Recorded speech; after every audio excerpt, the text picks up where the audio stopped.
북한이 우크라이나를 침공 중인 러시아에 탄약과 무기는 이미 많이 보냈죠. 그뿐 아니라 10,000명이 넘는 병력을 보냈다. 그런 우크라이나 언론들의 보도가 나왔습니다. 잇따라 나오고 있어요. 이 가운데 3,000명은 러시아 공수부대에서 훈련을 받고 있는 북한의 특수부대원들이다. 이런 보도도 있었어요. 네. 근데 러시아의 반응이 어떠냐면은 전혀 아니다라고 부인을 하지 않고요. 3,000명까지는 아니다 이렇게 얘기하는 걸 봐서는, 그리고 이미 지금 그 우크라이나의 공습으로 북한군이 사망했다라는 것이 확인되는 상황 아니겠습니까? 그렇죠. 한 일주일 됐어요. 그러니까는 무기나 전쟁 물자뿐만 아니라 지금 사람이 갔다라는 것은 여러 가지로 지금 증명이 되고 있는 상황인데요. 이 러시아 군이 북한군을 파병 병력으로 해가지고 특별 대대를 조직 중이다. 이게 브랴티아라는 그 시베리아의 동부, 그러니까 동북아 지역에 위치한 작은 공화국인데, 소공화국 이 이름. 사람들이 생김새가 이제 아시아인과 유사하기 때문에 몽고나 북한 사람 닮았대요. 그 북한군을 그 브랴티아에 이제 편입을 시키겠다라는 것입니다. 그러면서 북한군에다가 브랴티아인 신분증까지 발급을 한다는 것이거든요.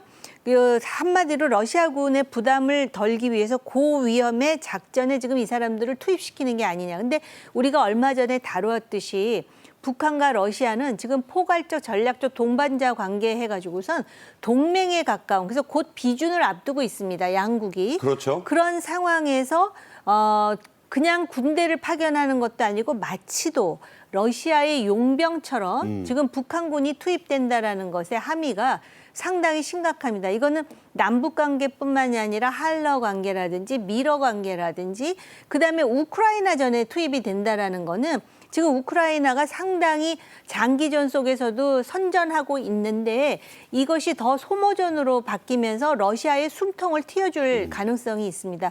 이런 상황이기 때문에 한미를 중심으로 예의주시하고 있는 상황입니다. 네. 자, 부랴티아 공화국 신분증까지 준다고 합니다.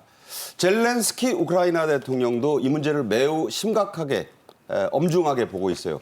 이 문제에 대해서 자세한 언급을 했죠? 네, 그렇습니다. 젤렌스키 대통령이 어제 우크라이나 의회에 출석을 해서 북한이 러시아에 무기뿐만 아니라 병력까지 지원하고 있다는 점을 우크라이나 정보기관을 통해서 확인을 했다라고 얘기를 했습니다. 이 문제가 상당히 중대한 사안으로 떠오를 수밖에 없는 게, 북한이 중국하고 인도, 미국에 이어서 세계 4위의 병력을 보유하고 있는 나라입니다. 그렇죠. 병력 수가. 그렇습니다. 현역이 128만 명이나 되고요. 네. 예비군이 60만 명입니다. 그런데 지금 현재 2022년 2월부터 전쟁이 발발을 해서 러시아와 우크라이나가 이제 2년 6개월 넘게 전쟁을 치르면서 상당히 양쪽의 무기나 병력이 고갈되고 있는 상황이거든요. 그렇죠. 그래서 전선에서 지금 상당히 팽팽하게 대치를 하고 있는 상황인데, 이렇게 병력 대국인 북한이 병력을 본격적으로 지원을 하기 시작한다고 하면 이 전쟁이 지연될 수밖에 없고 길어질 수밖에 없고, 전 세계적으로는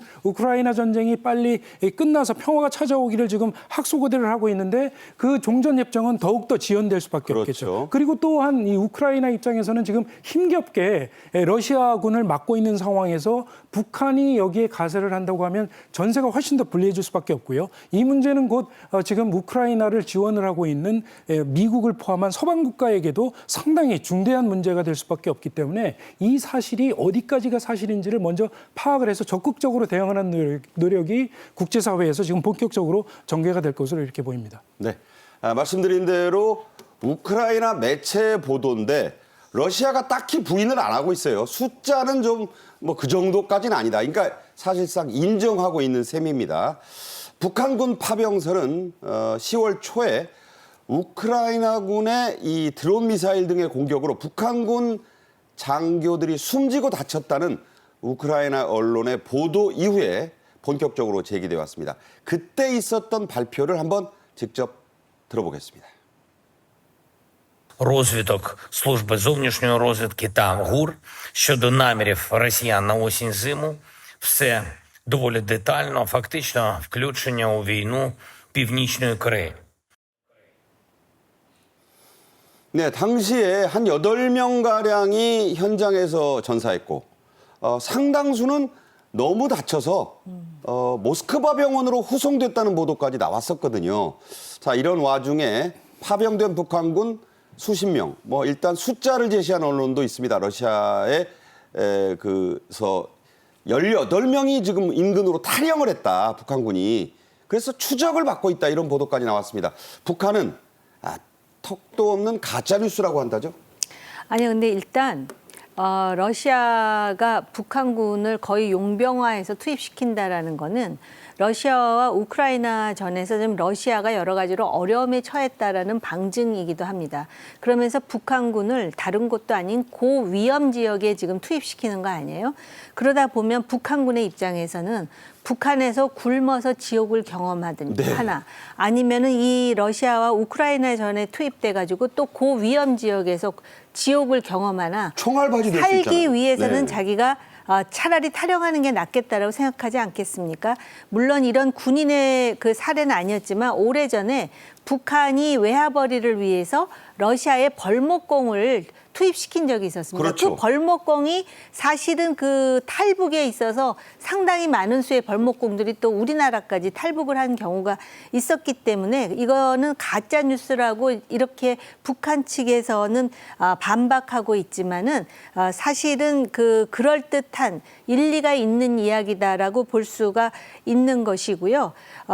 이러한 상황이 계속되는 데 있어서 이 북한이 러시아에 이렇게 적극 협력하는 거는 외교적인 고립을 면한다라는 그 이유도 있겠지만 네. 사실 김정은 정권이 이게 굉장히 자기네들 나름대로는 수입이 짭짤한 외화벌이원이라고 생각할 아하, 겁니다. 네. 그렇기 때문에 도덕적으로 또는 국제사회의 규범이라든지 지금 국제정치의 역학으로 볼 때 이 자체가 굉장히 지금 어떤 위험한 단계에 달했다라고 우리가 확인할 수가 있는 것입니다. 네.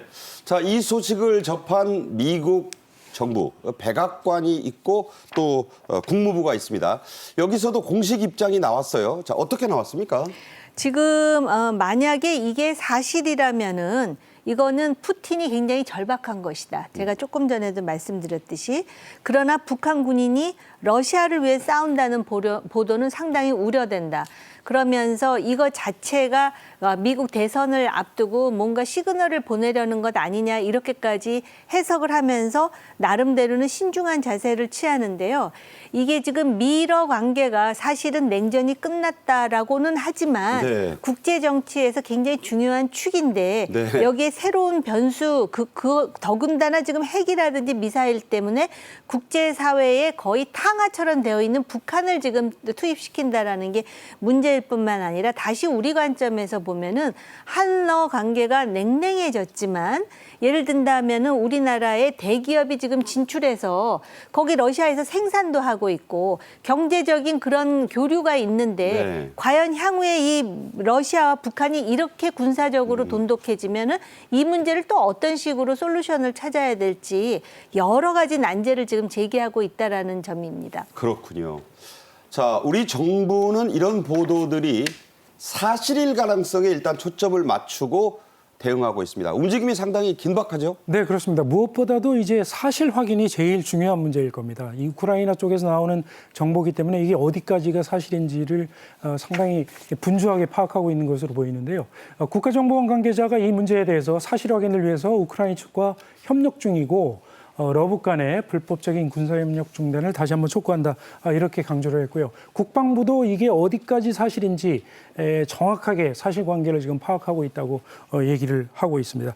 아시다시피 러시아가 포탄이나 재래식 무기가 지금 재고가 소진된 상황이어서 북한의 도움이 상당히 절실한 입장이었습니다. 네. 이런 상황에서 병력까지 도움을 준다면 러시아로서는 상당히 큰 도움을 얻을 수밖에 없는 것이고 결국 추후에는 북한이 러시아 쪽으로부터 지원을 받기를 원하는 여러 가지 측면이 있거든요. 그렇죠. 첨단 무기를 지원을 받고 싶어하고 있고 또 핵무기 개발 장비를 또 지원을 받고 뭐 있고요. 식량도 필요하고 식량도 필요하고 백마도 들여왔다고 그렇죠. 하고. 결국 이런 것들을 나중에 지원을 받게 되면 결국 우리로서도 상당히 곤혹스러울 수밖에 없는 문제이기 때문에 상당히 촉각을 곤두세우고 사실관계를 지금 확인을 해봐야 되지 않을까 싶습니다. 네. 자, 이런 일련의 러북 군사 협력이 사실일 가능성을 암시하는 러시아 외무부의 발표가 나왔습니다. 일단 평양 무인기 사건을 들어서 러시아가 북한을 지금 지원하고 있는데 어떤 내용이죠? 당장 러시아가 보통 이제 예년 같으면 이런 일이 발생했을 때 남북한은 긴장을 좀 증폭시키지 말고 서로 자제하라 뭐 이렇게 나와야 이제 원래는 그랬죠. 원래 일상적이라고 봐야 되는데 아주 일방적으로 지금 북한 편을 들고 있습니다. 그래서 러시아 외무부는 북한이 무인기가 대한민국에서 보낸 무인기라는 주장을 지지한다라는 성명을 내면서 자하로바 대변인은 북한과 맺은 조약에 따라 건설적인 역할을 하겠다라는 거잖아요. 건설적. 근데 이 조약이라는 게 동맹에 가까운 거거든요. 그 동맹의 기본 원칙은 뭐냐면은 A와 B가 동맹을 맺었다 그럴 때 C가 A를 침공하면은 그거는 B를 침공한 거나 똑같이 인식된다라는 것입니다. 그러니까 쟤를 때리면 우리를 때린 거나 마찬가지야. 똑같은 거니까 네. 방어의 그런 권리가 생긴다는 겁니다. 물론 자동 개입의 여부는 조약의 상술한 내용에 따라 달라질 수 네. 있지만 그렇기 때문에 이것이 우리에게 시사하는 그리고 남북 관계에 시사하는 바는 매우 심각하다라고 볼 수가 있습니다. 자, 외교상으로요. 건설적 역할이라는 말이 듣기에는 굉장히 좋은 말 같지만 우리는 조약 내용대로 하겠다 이런 얘기입니다. 일단 A, 즉 러시아가 공격을 받으면 B가 이 북한이 당한 것과 똑같이 본다. 이 내용에 주목을 해야 될 것 같습니다. 우리 정부는 러시아에 대해서 깊은 유감을 표명했습니다. 일단 형평성에 전혀 맞지 않는다는 거죠? 네, 그렇습니다. 예를 들면 과거에 북한이 우리 쪽으로 무인기를 보내서 도발을 했을 때에도 우리가 격출시켜서 북한 장비라는 것이 확인이 됐는데도 러시아가 아무런 얘기도 안 했었는데 이번에 이렇게 북한 쪽의 일방적인 입장을 확인되지도 않았는데 두둔하는 게 말이 되느냐 하고 이런 식의 지금 불만을 토로하고 있는 것인데요. 이 문제가 결국은 조금 더 넓게 보면 미중 갈등하고 우크라이나 전쟁 이후에 미국과 서방 세계, 유럽, 아시아에서는 일본과 호주, 우리나라 등을 포함해서 자유주의 정권하고 그리고 중국, 소련, 중국, 러시아 그리고 이란, 북한 이런 권위주의 정권 간의 이런 신냉전이 지금 계속 확산이 되고 있는 이런 상황이거든요. 네. 결국 앞으로도 우리나라와 러시아가 계속 이런 관계가 유지가 된다면 좀 더 북한 문제와 관련해서 껄끄러운 일들이 계속 벌어질 수밖에 없기 때문에 네. 러시아에 관련된 움직임을 좀 더 우리가 면밀하게 추적을 하면서 관련된 대응을 계속 해나가야 되지 않을까 싶습니다. 네. 여기서 중요한 변수가 있어요. 바로 중국입니다. 중국은 외교적으로는 다소 원론적인 입장을 재확인했습니다. 한마디로 애매모호한 입장을 취하고 있다고 할 수 있죠. 중국의 이런 스탠스는 자, 우리는 어떻게 해석해야 할까요? 그러니까는 한반도의 긴장이 고조되는 것을 원하지 않는다라는 입장. 그다음에 이 문제는 군사적으로 해결할 것이 아니라 정치적으로 해결해야 된다는 원론입니다만은 중국이라는 나라는 늘 원론만 얘기하지만은 마치 또 백조처럼 열심히 물갈퀴로 아주 물 밑에서는 엄청나게 부지런하게 움직이는 나라입니다. 그럴 뿐만 아니라 러시아와 북한이 이렇게 계속해서 가까워지는 것에 대해서 가장 불편할 수밖에 없는 나라는 중국입니다. 첫 번째는 북한에 대한 영향력이 줄어든다라는 입장도 있지만은 이 지역에서 러시아의 입지가 커지는 거에 대해서 가장 불편할 수밖에 없는 나라가 중국입니다. 예컨대 시베리아에 에너지를 개발한다. 그럼 차라리 중국은 일본이나 한국과 손을 잡을 망정 거기에 러시아는 중국과 해서 중국의 지분을 높여줄 생각을 하지 않을 정도로 양국 관계에는